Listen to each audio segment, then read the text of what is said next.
नमस्कार दोस्तों, आज के वीडियो में हम बात करेंगे भगवद गीता के अद्भुतता और उसके सकारात्मक प्रभाव के बारे में। यह ग्रंथ हमें एक सशक्त और संतुलित जीवन की दिशा में मार्गदर्शन करता है। इस वीडियो को देखकर जानें कैसे भगवद गीता आपके जीवन को सकारात्मक रूप से परिवर्तित कर सकती है। आप भी इस अद्वितीय धरोहर को समझें और नए संभावनाओं की ओर कदम बढ़ाएं। वीडियो देखें और सोचें, आपका सफल और सकारात्मक जीवन कैसे आरंभ हो सकता है। अर्जुन ने कहा, हे जनार्दन, यदि आप बुद्धि को कर्म से श्रेष्ठ मानते हैं, तब फिर आप मुझे इस भीषण युद्ध में भाग लेने के लिए क्यों कहते हो? आपके अनेकार्थक उपदेशों से मेरी बुद्धि भ्रमित हो गई है। कृपया मुझे निश्चित रूप से कोई एक ऐसा मार्ग बताएं जो मेरे लिए सर्वाधिक लाभदायक हो। परम कृपालु भगवान ने कहा, हे निष्पाप अर्जुन, मैं पहले ही ज्ञानोदय की प्राप्ति के 2 मार्गों का वर्णन कर चुका हूँ। ज्ञान योग उन मनुष्यों के लिए है जिनकी रुचि चिंतन में होती है, और कर्मयोग उनके लिए है जिनकी रुचि कर्म करने में होती है। न तो कोई केवल कर्म से विमुख रहकर कमरफल से मुक्ति पा सकता है, और न केवल शारीरिक संन्यास लेकर ज्ञान में सिद्धावस्था प्राप्त कर सकता है। कोई भी मनुष्य एक क्षण के लिए अकर्मा नहीं रह सकता। वास्तव में सभी प्राणी प्रकृति द्वारा उत्पन्न 3 गुणों के अनुसार कर्म करने के लिए विवश होते हैं। जो अपनी कर्मेंद्रियों के बाह्य घटकों को तो नियंत्रित करते हैं, लेकिन मन से इंद्रियों के विषयों का चिंतन करते हैं, वे निःसंदेह स्वयं को धोखा देते हैं और पाखंडी कहलाते हैं। हे अर्जुन, लेकिन वे कर्मयोगी जो मन से अपनी ज्ञानेंद्रियों को नियंत्रित करते हैं और कर्मेंद्रियों से बिना किसी आसक्ति के कर्म में संलग्न रहते हैं, वे वास्तव में श्रेष्ठ हैं। इसलिए तुम्हें निर्धारित वैदिक कर्म करने चाहिए, क्योंकि निष्क्रिय रहने से कर्म करना श्रेष्ठ है। कर्म का त्याग करने से तुम्हारे शरीर का भरण पोषण संभव नहीं होगा। परमात्मा के लिए यज्ञ के रूप में कर्मों का निष्पादन करना चाहिए, अन्यथा कर्म इस भौतिक संसार में बंधन का कारण बनेंगे। इसलिए हे कुंती पुत्र, भगवान के सुख के लिए और फल की आसक्ति के बिना अपने नियत कर्म करो। सृष्टि के आरंभ में ब्रह्मा ने मानव जाति को उनके नियत कर्तव्यों सहित जन्म दिया और कहा, इन यज्ञों का धूमधाम से अनुष्ठान करने पर तुम्हें सुख समृद्धि प्राप्त होगी और इनसे तुम्हें सभी वांछित वस्तुएं प्राप्त होंगी। तुम्हारे द्वारा संपन्न किए गए यज्ञों से देवता प्रसन्न होंगे और मनुष्यों और देवताओं के मध्य सहयोग के परिणामस्वरूप सभी को सुख समृद्धि प्राप्त होगी। तुम्हारे द्वारा संपन्न यज्ञों से प्रसन्न होकर देवता जीवन निर्वाह के लिए वांछित आवश्यक वस्तुएं प्रदान करेंगे, किंतु जो प्राप्त उपहारों को उनको अर्पित किए बिना भोगते हैं, वे वास्तव में चोर हैं।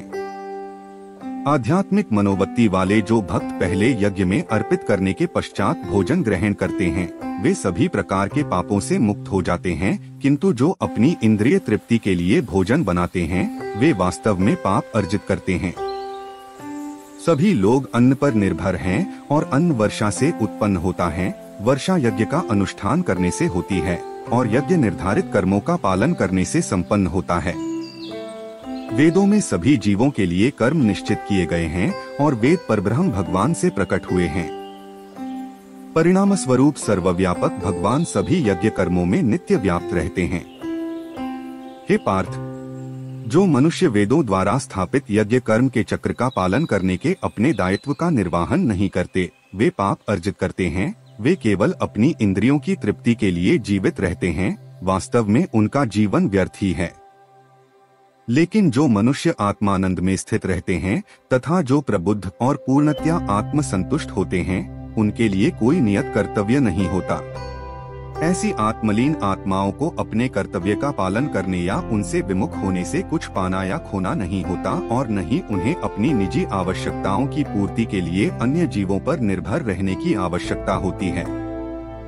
अतः आसक्ति का त्याग कर अपने कार्य को कर्तव्य समझकर फल की आसक्ति के बिना निरंतर कर्म करने से ही किसी को परमात्मा की प्राप्ति होती है।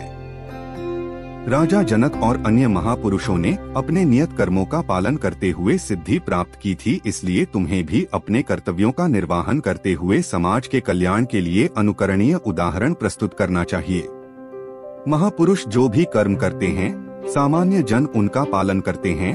वे जो भी आदर्श स्थापित करते हैं, सारा संसार उनका अनुसरण करता है। हे पार्थ, समस्त तीनों लोकों में मेरे लिए कोई कर्म निश्चित नहीं है। न ही मुझे किसी पदार्थ का अभाव है और न ही मुझ में कुछ पाने की अपेक्षा है, फिर भी मैं निश्चित कर्म करता हूँ। यदि मैं सावधानी पूर्वक नियत कर्म नहीं करता तो हे पार्थ, सभी लोगों ने निश्चित रूप से सभी प्रकार से मेरे मार्ग का ही अनुसरण किया होता। यदि मैं अपने निर्धारित कर्म नहीं करता तब ये सभी लोग नष्ट हो जाते और मैं संसार में उत्पन्न होने वाली अराजकता के लिए उत्तरदायी होता और इस प्रकार से मानव जाति की शांति का विनाश करने वाला कहलाता। हे भरतवंशी, जैसे अज्ञानी लोग फल की आसक्ति की कामना से कर्म करते हैं, उसी प्रकार बुद्धिमान मनुष्यों को लोगों को उचित मार्ग की ओर चलने के लिए प्रेरित करने हेतु अनासक्त रहकर कर्म करना चाहिए। ज्ञानवान मनुष्यों को चाहिए कि वे अज्ञानी लोगों को जिनकी आसक्ति सकाम कर्म करने में रहती है, उन्हें कर्म करने से रोककर उनकी बुद्धि में मतभेद उत्पन्न न करें, अपितु स्वयं ज्ञानयुक्त होकर अपने कार्य करते हुए उन अज्ञानी लोगों को भी अपने नियत कर्म करने के लिए प्रेरित करना चाहिए। जीवात्मा देह के मिथ्या ज्ञान के कारण स्वयं को अपने सभी कर्मों का कर्ता समझती है। यद्यपि विश्व के सभी कार्य प्रकृति के 3 गुणों के अंतर्गत संपन्न होते हैं, लेकिन अहंकारवश, हे महाबाहु अर्जुन, तत्वज्ञानी आत्मा की पहचान गुणों और कर्मों से भिन्न करते हैं। वे समझते हैं कि इंद्रिय, मन आदि के रूप में केवल गुण ही हैं, जो इंद्रिय विषयों गुणेषु में संचालित होते हैं और इसलिए वे उनमें नहीं फंसते। वे मनुष्य जो प्रकृति के गुणों के प्रभाव से मोहित होकर फल प्राप्ति की कामना के साथ अपने कर्म करते हैं, लेकिन बुद्धिमान पुरुष जो इस परम सत्य को जानते हैं, उन्हें ऐसे अज्ञानी लोगों को विचलित नहीं करना चाहिए जिनका ज्ञान अल्प होता है। अपने समस्त कर्मों को मुझको अर्पित करके और परमात्मा के रूप में निरंतर मेरा ध्यान करते हुए कामना और स्वार्थ से रहित होकर अपने मानसिक दुखों को त्याग कर युद्ध करो। जो मनुष्य अगाध श्रद्धा के साथ मेरे इन उपदेशों का अनुपालन करते हैं और दोष दृष्टि से परे रहते हैं, वे कर्म के बंधनों से मुक्त हो जाते हैं। किंतु जो मेरे उपदेशों में दोष ढूंढते हैं, वे ज्ञान से वंचित और विवेकहीन होते हैं। इन सिद्धांतों की उपेक्षा करने से वे अपने विनाश का कारण बनते हैं। बुद्धिमान लोग भी अपनी प्रकृति के अनुसार कार्य करते हैं, क्योंकि सभी जीव अपनी स्वाभाविक प्रवृत्ति से प्रेरित होते हैं। किसी को दमन से क्या प्राप्त हो सकता है? इंद्रियों का इंद्रिय विषयों के साथ स्वाभाविक रूप से राग और द्वेष होता है, किंतु मनुष्य को इनके वशीभूत नहीं होना चाहिए, क्योंकि ये आत्म कल्याण के मार्ग के अवरोधक और शत्रु हैं। अपने नियत कार्यों को दोष युक्त संपन्न करना अन्य के निश्चित कार्यों को समुचित ढंग से करने से कहीं अधिक श्रेष्ठ होता है। वास्तव में अपने कर्तव्य का पालन करते हुए मरना दूसरों के जोखिम से युक्त भयावह मार्ग का अनुसरण करने से श्रेयस्कर होता है। अर्जुन ने कहा, हे वृषणवंशी श्री कृष्ण, इच्छा न होते हुए भी मनुष्य पापजन्य कर्मों की ओर क्यों प्रवृत्त होता है? ऐसा प्रतीत होता है कि उसे बलपूर्वक पाप कर्मों में लगाया जाता है। परमात्मा श्री कृष्ण कहते हैं, अकेली काम वासना जो रजोगुण के संपर्क में आने से उत्पन्न होती है और बाद में क्रोध का रूप धारण कर लेती है, इसे पाप के रूप में संसार का सर्वभक्षी शत्रु समझो। जैसे अग्नि धुएं से ढकी रहती है, दर्पण धूल से आवृत रहता है तथा भ्रूण गर्भाशय से अप्रकट रहता है, उसी प्रकार से कामनाओं के कारण मनुष्य के ज्ञान पर आवरण पड़ा रहता है। हे कुंती पुत्र, इस प्रकार ज्ञानी पुरुष का ज्ञान भी अतृप्त कामना रूपी नित्य शत्रु से आच्छादित रहता है, जो कभी संतुष्ट नहीं होता और अग्नि के समान जलता रहता है। इंद्रिय, मन और बुद्धि को कामना की प्रजनन भूमि कहा जाता है, जिनके द्वारा यह मनुष्य के ज्ञान को आच्छादित कर लेती है और देहधारियों को मोहित करती है। इसलिए हे भरतवंशियों में श्रेष्ठ, प्रारंभ से ही इन इंद्रियों को नियंत्रण में रखकर कामना रूपी शत्रु का वध कर डालो, जो पाप का मूर्त रूप तथा ज्ञान और आत्मबोध का विनाशक है।